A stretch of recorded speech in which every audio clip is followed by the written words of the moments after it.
Now to Yemen, one of the most beautiful and most troubled nations in West Asia.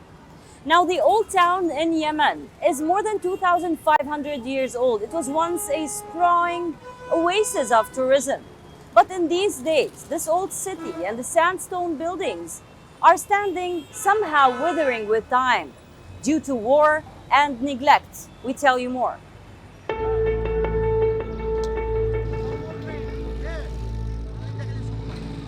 Red, dilapidated buildings and crumbling pillars. For someone born in Yemen, the fate of the historic old city seems like an unfortunate tale.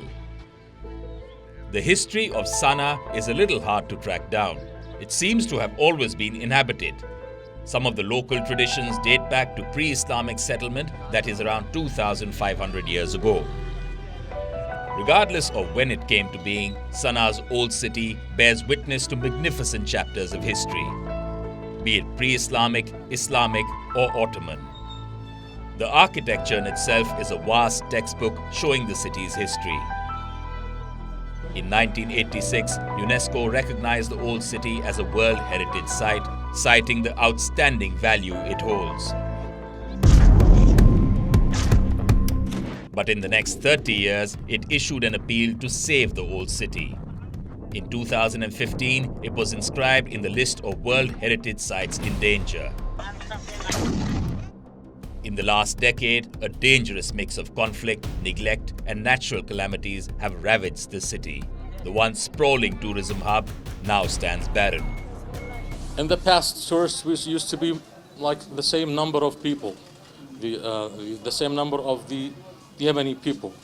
They come every day to visit from different nationalities, from Italy, from Germany, from all around the world. But nowadays, maybe because of the security and the war and the problems, they don't feel safe to come, though it is safe. In 2015, the Houthis took control of the city, leading to a Saudi military intervention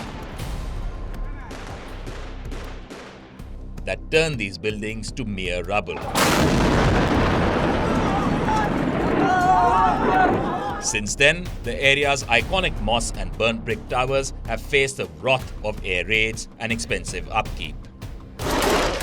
Fighting has dropped off considerably in much of Yemen since the now expired truce took effect in April 2022.